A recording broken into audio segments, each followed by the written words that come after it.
The dinner where everything began. The chandelier above the dining table sparkled like it was watching me, judging me. I sat quietly in my usual seat, the farthest one from my father. That seat had never changed, just like their opinion about me. "Olivia, dear," my mother said, her voice soft, but sharp underneath, "you could have dressed better for a family meeting." I looked down at my simple white shirt, black pants, clean, minimal.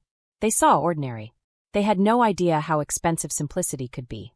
Or maybe, they just never cared enough to ask. Before I could respond, the sound of heels echoed through the room. Victoria. My older sister walked in like she owned the place, confident, polished, perfect. Designer bag on her arm, pride in her smile. Everything my parents ever wanted. "Well," she said, sitting down, crossing her legs elegantly.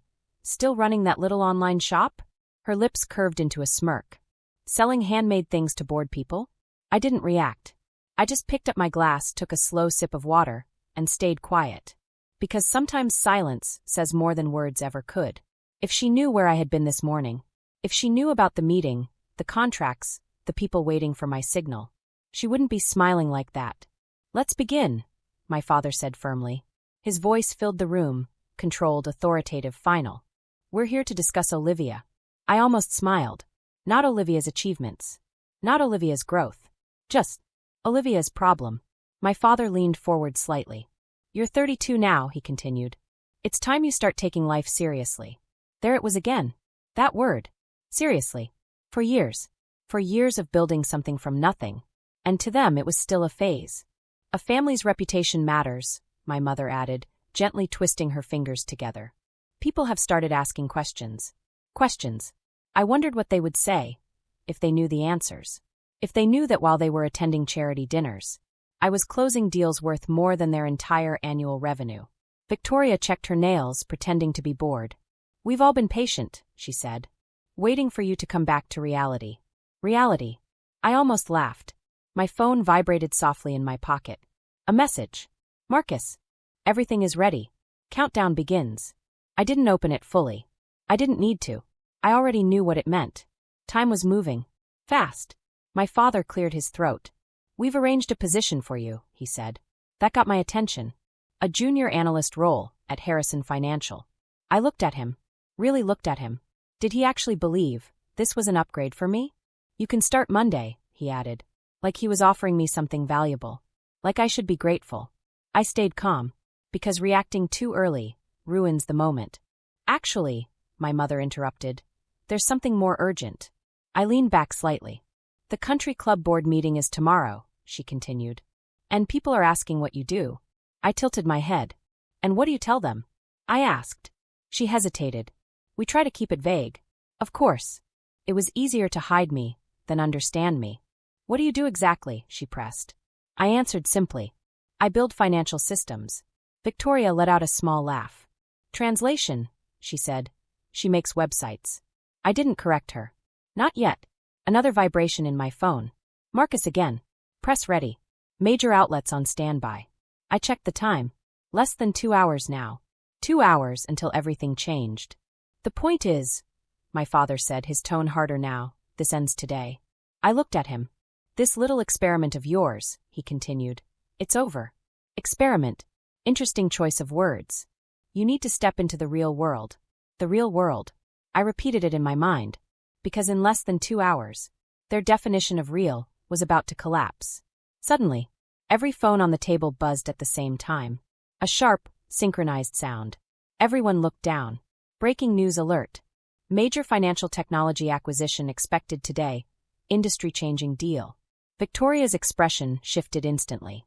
"What is this?" she muttered, scrolling quickly. My father frowned. "This could affect the market," he said. I stayed quiet. Watching. Timing is everything. "How's your company handling things like this?" I asked casually. Victoria looked up at me, almost annoyed. "You wouldn't understand," she said. "Maybe not. Or maybe." I understood more than all of them combined. I slowly stood up. "I should get going," I said calmly. My father's voice cut through the air. "Sit down. We're not finished." I picked up my bag. "Yes," I said softly, "we are." They all looked at me. Confused. Uncomfortable. Unaware. At the door my mother called out, "Don't forget about the job offer." I paused. just for a second. Then I smiled, slightly. I'll have to decline, I said. I have a board meeting tomorrow. Silence. What board? Victoria asked sharply. I opened the door, and without turning back I said, my board. Then I walked out, leaving behind questions, doubt, and a storm that hadn't even begun yet. The reveal they never saw coming. The moment I stepped out of that house, I exhaled, not out of stress, out of control, because everything was finally in motion. The car door closed behind me, soft, precise. Just like the plan. Straight to the office, ma'am? The driver asked. I nodded. No extra words. No distractions. As the city lights passed by the window, I glanced at my phone. Messages kept coming in. Marcus. PR team. Investors. Media confirmations. Everything was aligned. Everything was ready. And yet, the only thing on my mind was that dining table. Their faces. Their voices. Little business. Not serious. Come back to reality. I smiled faintly. They were about to see reality. The real one. The elevator doors opened quietly to the top floor of Genesis Tower. My floor. The air felt different here. Focused. Sharp. Alive. Marcus was already waiting. Suit perfect. Expression alert. They have no idea, do they? He asked, walking beside me. I shook my head. Not even close. He smiled slightly. Good. Makes this more interesting. We stepped into the conference room. Floor-to-ceiling glass windows, overlooking the entire city. The same city, where my family thought I was invisible. Final confirmations are in, Marcus said, handing me a tablet. All major financial networks are live at 6. I scanned quickly. Everything looked perfect. Acquisition documents, investor approvals, legal clearances, and the headline draft. Genesis Financial Technologies announces historic $8.2 billion acquisition. I placed the tablet down. Calm. Steady. Ready. Any movement from Harrison Financial? I asked. Marcus adjusted his tie. Their stock is already reacting to rumors. Of course it was. The market always feels the storm before it arrives. And your sister, he added, has been calling. I smiled slightly. Let her watch. At exactly 5:55 p.m., I stepped into the elevator again. This time, not as someone leaving quietly, but as someone about to be seen by the entire world. Marcus handed me a slim folder. You won't need much, he said. I took it. Confidence doesn't need props. The elevator doors opened. And instantly, flashes, cameras, voices, energy. The lobby was packed. Reporters, analysts, media crews. All waiting. For one name. One announcement. One moment. At the center, a podium stood under bright lights. Behind it, the Genesis logo. Clean. Bold. Unavoidable. My phone vibrated again. Dad, something big is happening in fintech. We need to talk. I looked at the message for a second, then locked my phone. Too late for that. Way too late.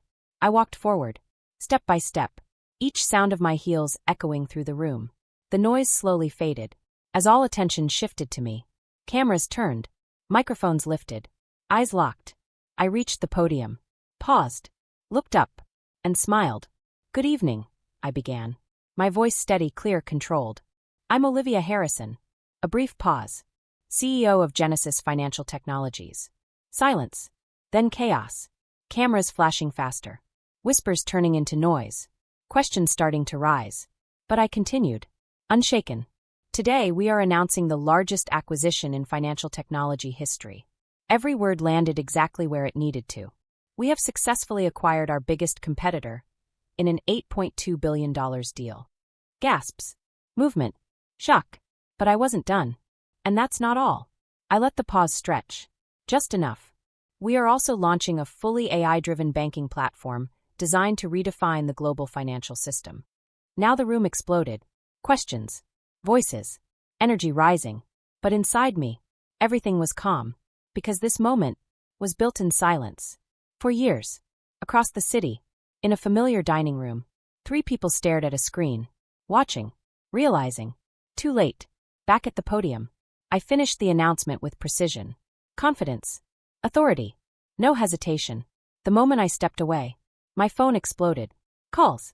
Messages. Notifications. Nonstop. Marcus walked up beside me. 52 missed calls from your father, he said. More from your mother and your sister. I didn't react.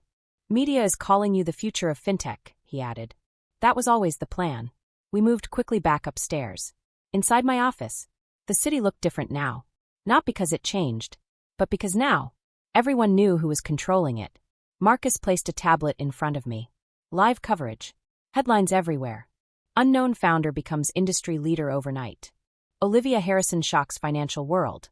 Harrison family empire at risk. I leaned back slightly. Quiet. Observing. And then, the intercom buzzed. Miss Harrison. My assistant's voice was slightly tense.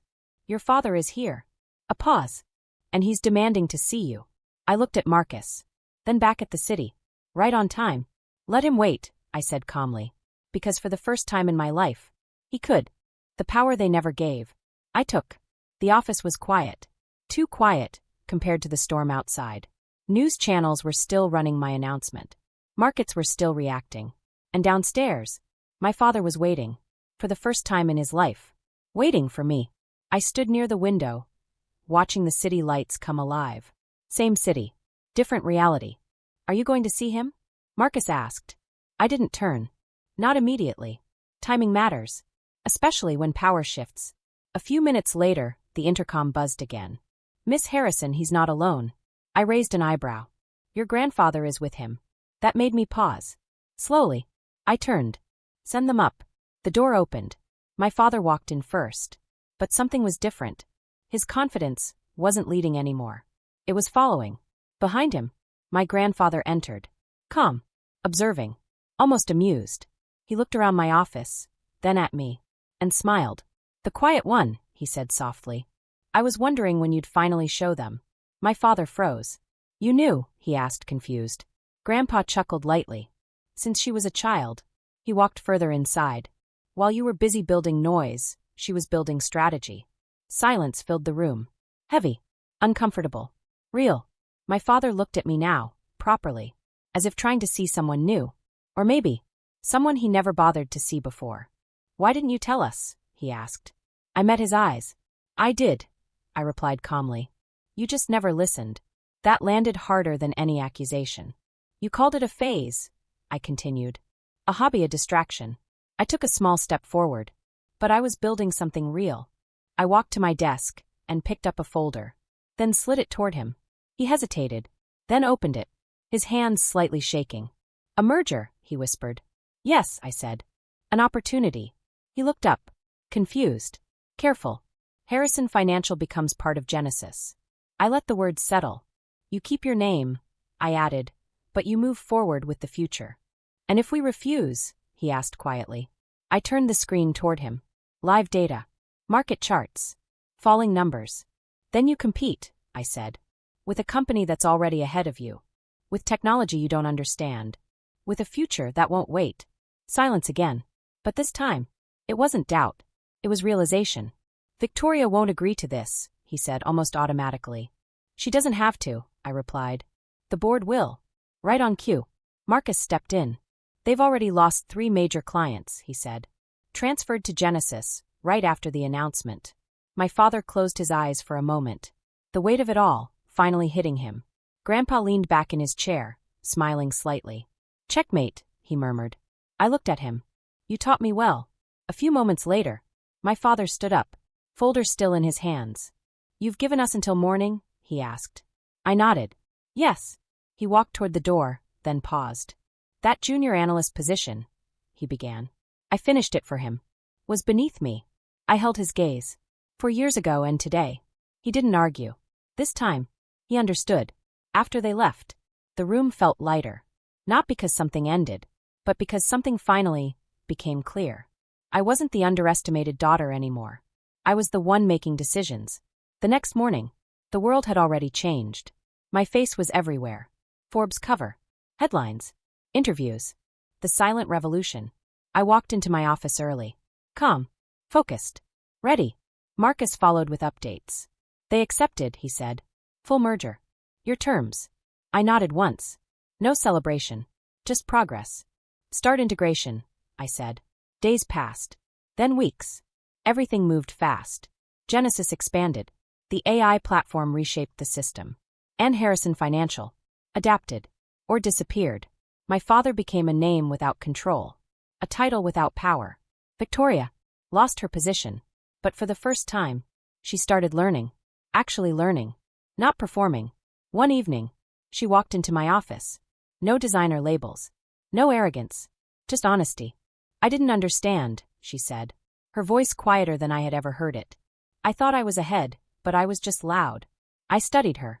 You never tried to understand, I replied. She nodded. I know. A pause. Then. I want to learn. That was new. Real. I gestured toward the chair. There's a junior analyst position open, I said. The real one. She looked surprised. You'd trust me? Trust is earned, I said simply. Are you ready to earn it? She straightened. This time no performance. Just intention. Yes. I extended my hand. Then start from the beginning. That night, I stood alone in my office, the city glowing beneath me. I looked at the wall behind my desk. Awards. Achievements. And in the center, a simple white shirt. Framed. The same one I wore that night. The night they doubted me. The night everything changed. I smiled slightly. Because it was never about proving them wrong. It was about proving myself right. Quietly. Patiently. Completely. And now, they finally saw me. Not because I asked them to, but because I built something they couldn't ignore. 6 months later, Genesis became the largest fintech company in the world. Victoria was growing. My parents had learned to listen. And me, I was just getting started. Because the real power isn't given. It's taken. Silently.